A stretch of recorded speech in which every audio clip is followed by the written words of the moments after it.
The knock came again, slow, firm, too early for visitors. Mariam's heart pounded so loudly, she was sure whoever was outside could hear it. Tunde was still asleep, or pretending to be. She walked to the door carefully, each step feeling like a decision. When she opened it slightly, Mama Sadiat stood there with a small bowl. "I made akara," the old woman said softly. Then her eyes dropped to Mariam's face. Old women notice what makeup cannot cover. "You didn't come outside yesterday," she added. Mariam forced a smile. "I was tired." Mama Sadiat didn't argue. She simply placed the blow in Mariam's hands and squeezed her wrist gently. The kind of squeeze that says, "I see you." Then she left. Tunde woke up in a good mood. That was always the confusing part. He joked. He hummed while bathing. He even thanked her for breakfast. If a stranger watched them, they would think Mariam was lucky. That was the problem. Abuse rarely looks ugly in the morning. By afternoon, Mariam went to the market not because they needed food, but because the house felt heavy. At the pepper store, a woman nearby was whispering angrily on the phone. "You slapped me again and you think sorry is enough, eh?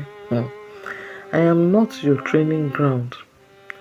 These words pierced Miriam. She glanced at the woman. Their eyes met briefly. A silent understanding passed. Two strangers, but one reality. That night, the horror didn't start with shouting. It started with silence. Tunde came home unusually quiet.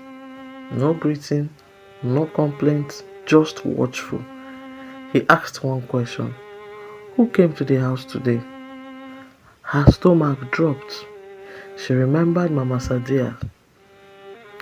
Um, just a neighbor," she said carefully. His jaw dropped. "Do not discuss this house outside," he said. She nodded quickly, but something had shifted.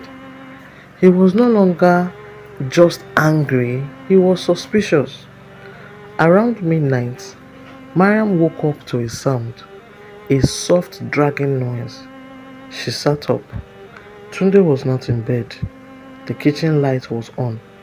She stepped out slowly and found him rearranging the broken plates she had thrown away. He was placing the pieces on the table, one by one. He looked at her and smiled, very calm, but an empty smile.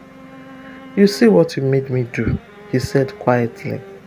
Her blood ran cold. Not shouting, not rage, just calmness.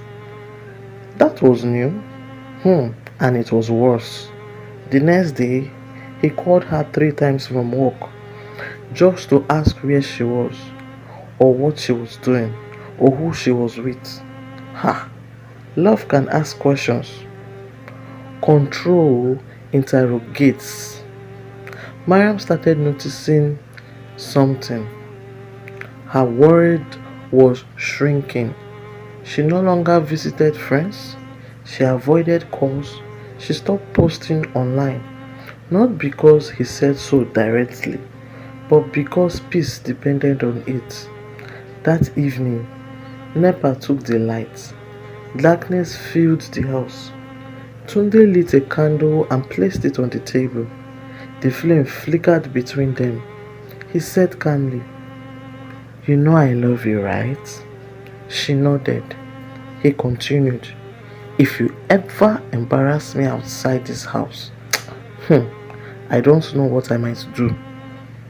It wasn't loud. It wasn't a threat shouted in anger. It was worse.